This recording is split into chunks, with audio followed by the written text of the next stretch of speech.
Big Muff Pai. Para quem toca guitarra, esse nome bom, é uma lenda, né? Mas é também um dos pedais mais misteriosos que existem. A história dele é um verdadeiro labirinto, cheio de versões diferentes, de inconsistências e, claro, de sons que definiram gêneros musicais inteiros. E é aqui que a gente mergulha a fundo. A grande questão é como é que um pedal com um nome só pode ter tantos timbres diferentes. Quem já foi atrás de um Big Muff sabe, não existe o som do Big Muff. O que existe é uma família inteira de sons. E parte dessa identidade sonora vem de uma característica, digamos, infame. Esse comentário aqui de um guitarrista resume tudo perfeitamente. O famoso corte de médios. Sozinho, no quarto, o som é gigante, encorpado. Mas é só tocar com a banda que, puf, a guitarra some. E é justamente essa peculiaridade que alimenta a busca pela versão perfeita. Para a gente entender essa confusão toda, a gente tem que voltar no tempo. A Electro Harmonix, lá no começo, não era exatamente um exemplo de consistência. Os componentes eletrônicos mudavam o tempo todo, sem registro, sem nada. Então, era super normal dois pedais, feitos na mesma semana, soarem completamente diferentes um do outro. É um verdadeiro buraco de coelho. Mas calma, apesar dessa bagunça toda, existe sim um DNA eletrônico. Uma receita básica que define o que faz um Big Muff ser um Big Muff. E tá aí ela, a planta original do circuito, criada por Bob Meyer e Mike Matthews. Agora, não precisa se assustar com todos esses símbolos. O importante aqui foi a decisão que eles tomaram.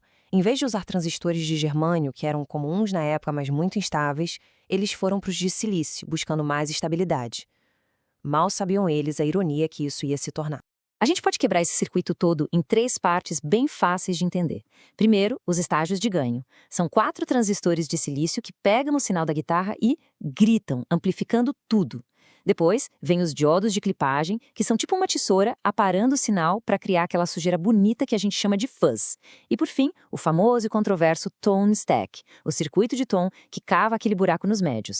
Então, com esse DNA definido, pequenas alterações nessa receita ao longo dos anos foram criando versões distintas, cada uma com um sabor único.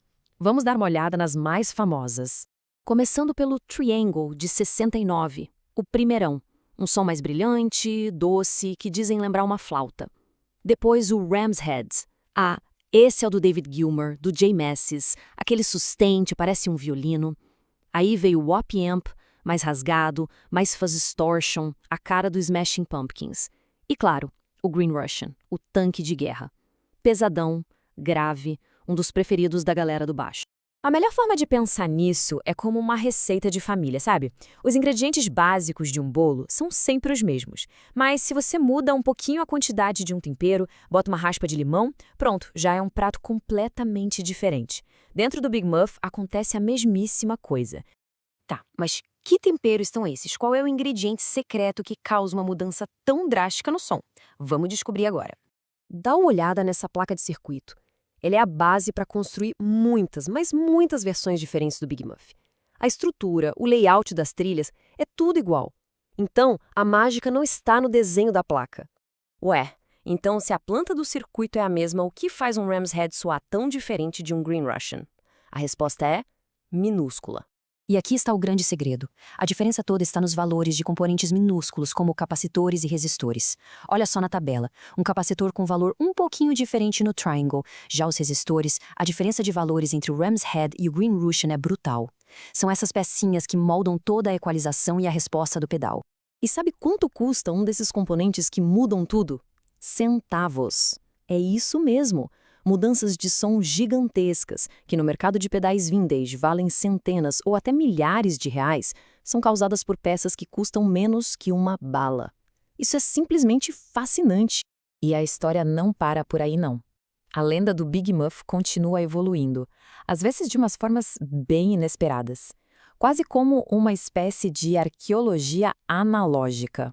Recentemente, uma galera desenterrou dos arquivos da Electro Harmonix uns diagramas desenhados à mão de um projeto esquecido, lá do comecinho dos anos 70, o nome Big Muff 2.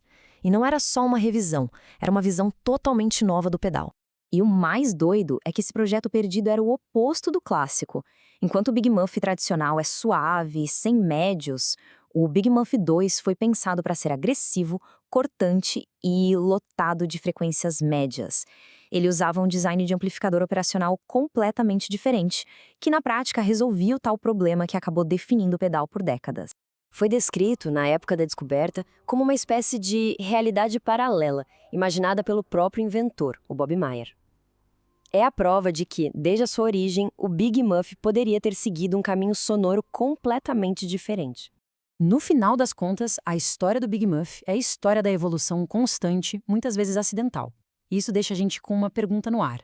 Se um circuito tão icônico, que a gente achava que conhecia de cor, ainda guardava segredos de 50 anos atrás? Que outros territórios sonoros ainda estão por aí, só esperando para a gente descobrir?